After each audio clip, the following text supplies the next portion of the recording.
What is going on, folks? It's the Mental Money Podcast. My name is Rossi. Welcome back to the channel. And if you've not already, do check out my other videos. I've posted some really good content recently. That's just a quick shout out to my own content. I think it could be really helpful for all of you out there. But like I did in my last video about the breathing technique, I want to tell you guys what's really benefited me to becoming clearer in my mind over the years. And it's not some hippie magic stuff that goes on or some dark arts, do you know what I mean? When I say this is all natural. It can't harm you. It's perfect for what we need, right? So what I've been doing along my life, I've always practiced meditation, and I got really deep into it. I was doing mindfulness every single day. This is going back to like high school days. I was always practicing meditation.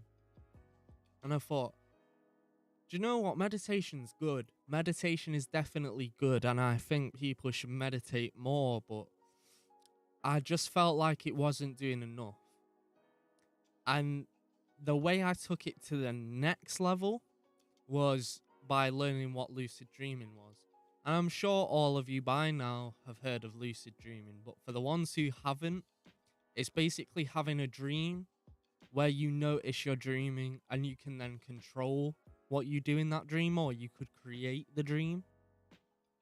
So it sounds great already, but I'm not using it for the purpose that I'm going to go visit Disneyland when I can't afford to.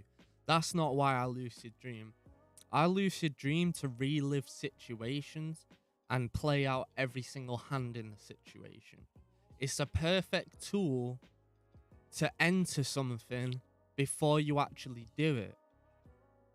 It's like going to the future and then coming back with all the answers.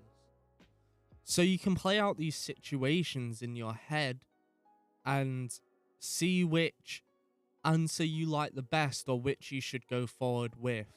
That's what I use lucid dreaming for. Also, astral projection. You may have heard of astral projection. For those who haven't, it's a much more spiritual type of journey where you face and conquer fears and you can see life in retrospect. I'm going to talk to you today about lucid dreaming and how you can have your first lucid dream. Lucid dreaming for me was always something that I was interested in from, say, the age of 15. I'm now 21 years old. And I really kind of found that at the start of lucid dreaming, I just didn't find that it was powerful. And I didn't really know how to take it to that next level of lucid dreaming. I wasn't having these profound experiences that I had heard about, say, on YouTube or Reddit or somewhere on the internet.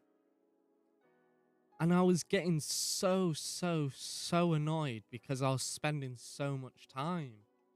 I was spending so much time researching, and then every night going to sleep, every morning wakening, I was trying to do it and have this profound experience.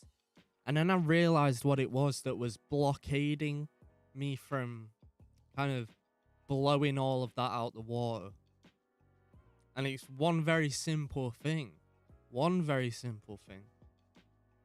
I was young and I had this very immature imagination. I wanted to do the craziest of crazy in these dreams when I was young. Whereas now my perspective on lucid dreaming, and has been for quite a while now, is to relive these situations or play out the situation before it's happened, or to experience something different. And that really opened up this new world of possibility. Because when you're trying to do something so out there and so crazy, your brain struggles to grasp onto the reality of the situation. Starts to get confused, and then the thought train breaks, and it's just all gonna fall apart around you, and then you'll suddenly just be asleep. So when we take it to a level where, I'm not saying it has to be super, super serious if that's not the reason you're wanting to do it. It doesn't have to be that.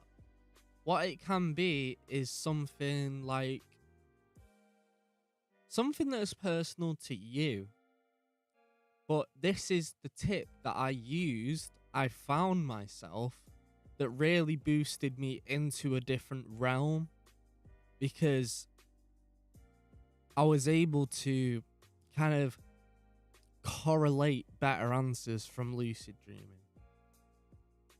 Whereas before, I'd have this nice little comfy dream where it was all really cool and it was nice, and I'd wake up and I'd be like, yeah, that's kind of cool, and then I'd forget it.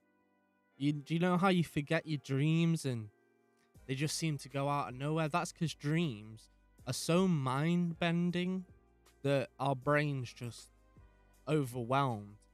So when we wake up, we're tired, and our brains have that momentary kind of shut off, and then that dream's gone. And then you'll remember it at some point somewhere else when it doesn't really matter. The thing about lucid dreaming is it is a tool. We have been given this gift to do this. So I think the best way to use it is in a way that would advantage you. And in a way that could give you an advantage is just by practicing different things in dreams. It's known that if you have a dream about a sport or certain things, that you would be better at that certain thing slightly. I'm not saying pro, like you'd be slightly better when you wake. So what we want to do with our lucid dreams is play out these situations. But how do you do that? How do you get into lucid dreaming? The first thing I would say to someone trying to get into lucid dreaming is you've just got to start. So you can jump straight into it and lucid dream if you want to. It might not work. The thing that I would say to anyone trying to start that path, because it is a path, is that you need to start meditating. You need to be able to enter your own mind and not have any visuals, because that's the first basis of lucid dreaming.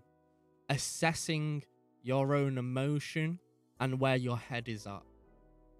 So I'd say get into meditation, practice that, and then do this very basic, it's called the wake back to sleep method. So when you get up in the morning, we all get that sensation that we need to go back to bed. Well, not all of us, me mainly, because I am lazy, but we get up, we feel tired. Some of you will get up and get on with your day and then you're awake. But if you actually go back to sleep, and if you've done this, you know that you will have a much more vivid dream, because not only are you in the rapid eye movement stage of the sleep cycle, but you're in a very altered mind state in the morning. So because we've just woke, we're fully energized, we've got the energy flowing around our body, but our mind's saying something different. So when we go back to sleep, what we want to do, we want to lie back down. You want to maybe get up for about 5 minutes, do whatever you're doing, lie up or just open your eyes naturally, and then just lay back, close your eyes, and then try and in your head just picture a situation you want to enter. But break it down. Start with the beginning object or the vibe in your head. Then where you want to go from that is build it piece by piece. Say it's a puzzle. You want to build it piece by piece by piece. And you want to really, really focus on the shape, the color, the vibe, the temperature of the place you're at. And you'll start building this image in your head. And at some point, what you want to do is feel your body sinking into the bed, and you'll feel yourself getting heavier and heavier and heavier. And at some point, you want to kind of imagine there's a rope that's suspending you and pulling you up out of your body, and then you're in a dream. In the dream, you may not be able, the way you can tell, look at your hand. Once you're in the dream, look at your hand. And then count the amount of fingers you have and tap your fingers. Because in a dream, your hand might just go through your hand. And that might be panicking for some people. But your hand might go through your other hand, or you might have more fingers.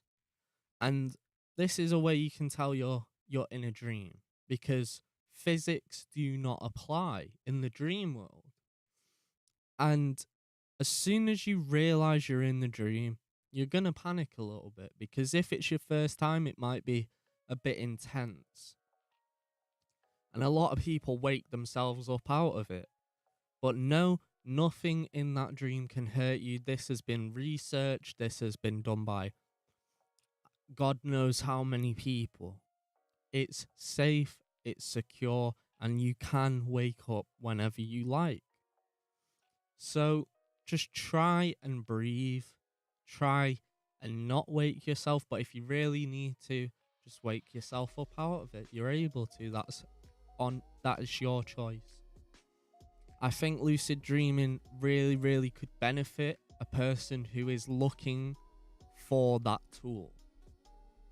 Because there's many tools out there like meditation, mindfulness, yoga, certain things, natural ways that are great tools.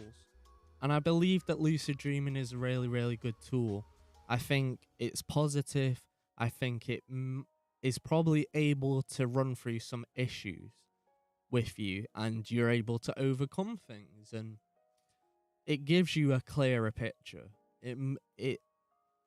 It's one of those things, like, you may fall out with it like 2 months down the line, but you've had that 2 months of clearer picture. But the problem is, when, say you're starting, you might not have a profound lucid dream for a year. That is well within the realms, because it is a difficult practice. These people that you see on YouTube that are having it every night, they've been doing it for years. Years on years on years on years and years. And this is what they do. So don't expect to just jump in at the deep end and it be some crazy experience, because it's most likely not going to be like that. But what I can say to you is that you need to practice it, and it will happen, and it will benefit you. I genuinely believe this. I've been doing it since high school. It's really, really helped me, and I think it will really help you guys out there. So thank you so much for watching this video. I hope this advice has been helpful. If it has, don't forget to leave a comment, but all the social links as well are in the description. If you want to join the mental family, hit that subscribe button and hit the bell icon while you're at it, okay? You'll get notifications whenever I post a video or do a live stream. But until then,